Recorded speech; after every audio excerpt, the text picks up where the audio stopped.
So, Too Old to Die Young is an Amazon TV show from filmmaker Nicolas Winding Refn. Now, Refn is a filmmaker that I find very interesting. He's one that I've talked about already and talked about a lot. I called him a kind of a provocateur in the style of Lars von Trier in my Neon Demon video, and I still feel like that comparison is valid. I mean, he has this very distinct style, and all of his stuff is quite unique, but at the same time, he always seems to be trying to get people riled up or to get people talking, and that is very clearly on display in Too Old to Die Young. That's exactly what this seems to be going for. Plus, he has his typical staples that he has in all his movies, like his bright neon lights, his electronic synth soundtrack, and his intolerably slow pacing, which is not only featured in every one of his other movies, but definitely here as well. Even more so here.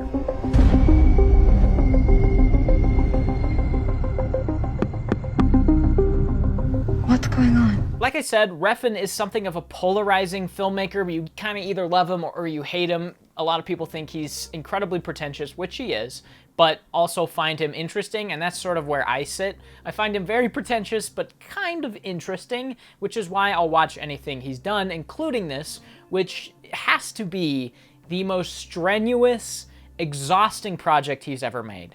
And if that sounds interesting, you might like this, but if that doesn't sound interesting at all, then definitely skip this, because this is a 10-episode, nearly 13-hour television show that has to be the most grueling experience that Nicolas Winding Refn has ever released. This is simply too much. I killed a woman the other night. If the 13-hour runtime wasn't enough to ward off viewers, the tediously slow pacing and intensely dark atmosphere will be. I honestly can't say I know what audience this is made for, and I'm not sure who this will work for either. It's just simply too much and not rewarding enough. It's so long, it's such a time investment, and yet what you get out of it is so sparse that I can't imagine anybody sitting through this 13-hour experience and having a good time. Hi, guys.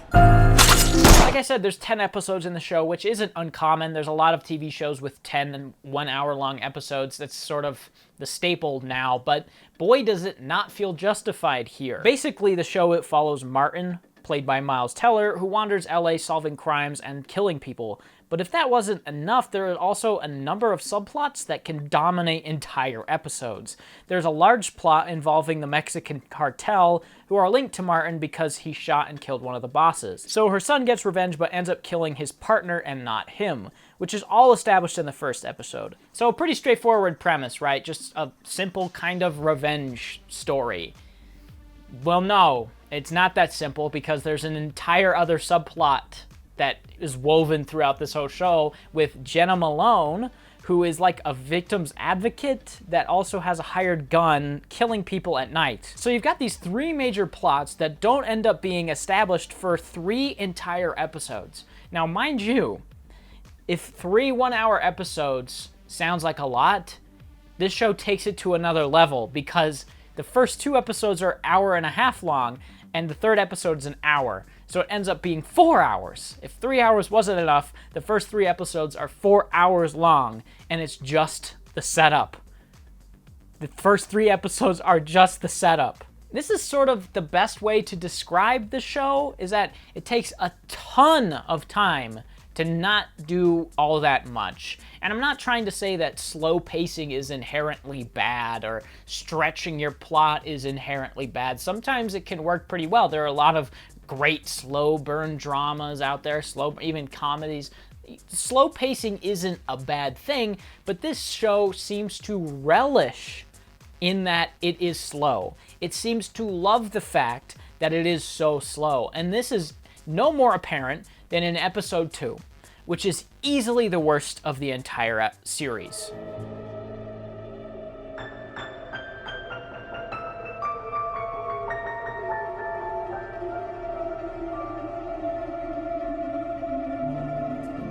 It's 90 minutes, all set with the Mexican cartel, where we learn so little of value, it's actually laughable. It's quite possibly the most monotonous piece of filmmaking I've ever had the displeasure of viewing. It is so bafflingly obtuse, I can't imagine there is a soul in the world that thinks that this episode works in the slightest. Trim about an hour off, and then maybe you would have something, but man, does this episode grind down my enthusiasm for the show. And it isn't just the slow pacing that's a big problem for me, it is easily the biggest problem, but another big issue I have is that the characters here are pretty hit and miss. I really do like the main character, Martin, played by Miles Teller again. He has a genuinely compelling story and moral conflict. He's dating a minor, he kills people for money, and he is this almost sociopathic kind of dude. He rarely shows emotion, and even says at one point that he feels empty inside. I like where the show takes him as well. He goes from this scummy cop by day, gun for hire by night, and turns into a pretty loving guy that ends up helping Jenna Malone take out the worst of the worst people. I also like Jenna Malone, John Hawkes, and the character Janny, but that's kind of it. And all of these characters are directly linked to Martin, so any character that isn't in direct contact with Martin, I honestly just didn't like. I mean, you have this entire cartel subplot, and I don't think there was a single character in that I liked. They range from being like passable to just completely insufferable.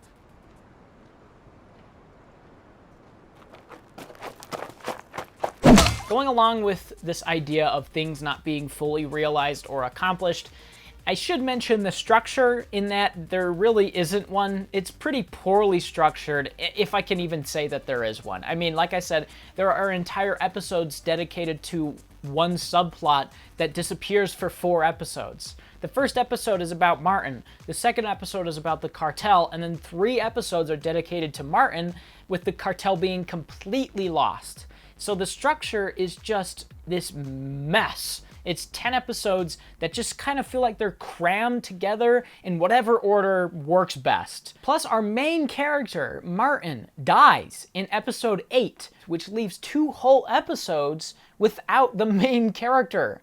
And I just found these 2 episodes so completely unnecessary. I was watching them waiting for this grand plot to get wrapped up somehow, for characters' loose ends to be tied, and they just aren't. It feels like these 2 episodes are just useless. You could stop. In fact, I recommend you stop after episode 8 when Martin is killed, because the story feels like it's done.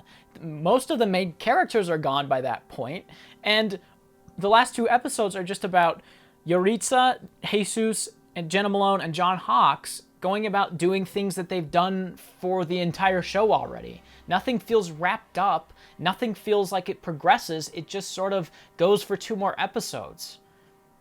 What is going on? Why did you write it like this? Piece of electric shit. It's quite possibly the most stoppy-starty show ever. There are some legitimately great sequences in here, but they're almost all undercut or made null by just horrible, horrible sequences that don't do anything for the show. And this is quite clear in episode 5, which is probably the best episode in the show, but it also manages to have one of the worst sequences in the show.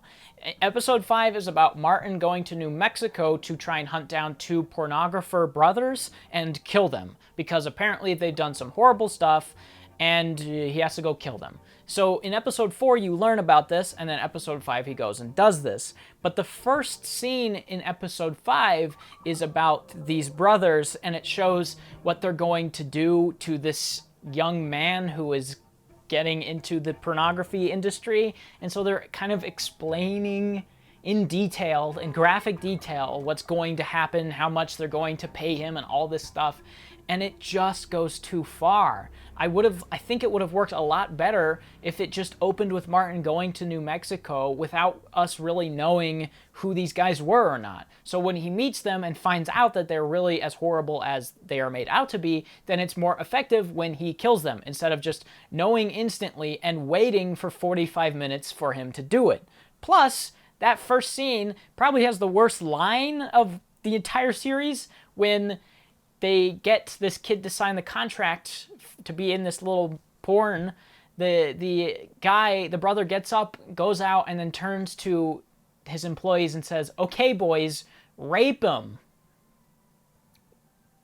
Which is such an embarrassing line that I had to stop watching and come back later. Like, I literally could not take it, how dreadful the line was. So I got up, got some food, and came back. But I'm glad I did, to be fair, because the rest of the episode is actually great. It has probably the best car chase scene of the year in it.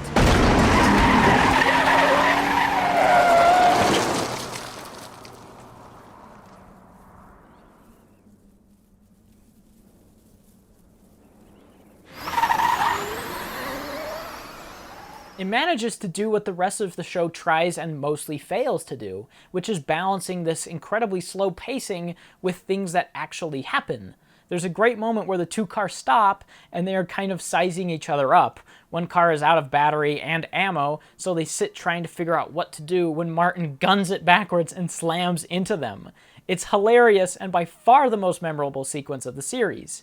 Now, I realize I'm coming off pretty negative, because I do have a lot of negative feelings towards this show. But I actually do like it. I do think that this is a mostly above average show. It definitely has its problems, don't get me wrong, but I think it does have just slightly more positives than negatives, and that is clear in the production value of the show. The show is gorgeous. I can't believe how good looking the show is. It's shot incredibly well. The production design's amazing. It looks like a movie. It's like a 13-hour movie that manages to look better than most movies. It's absolutely stunning what they do with this show. Plus, the soundtrack from Cliff Martinez is incredible, and the performances are all amazing. Like, all the technical stuff is completely on point. And that score from Cliff Martinez is incredible.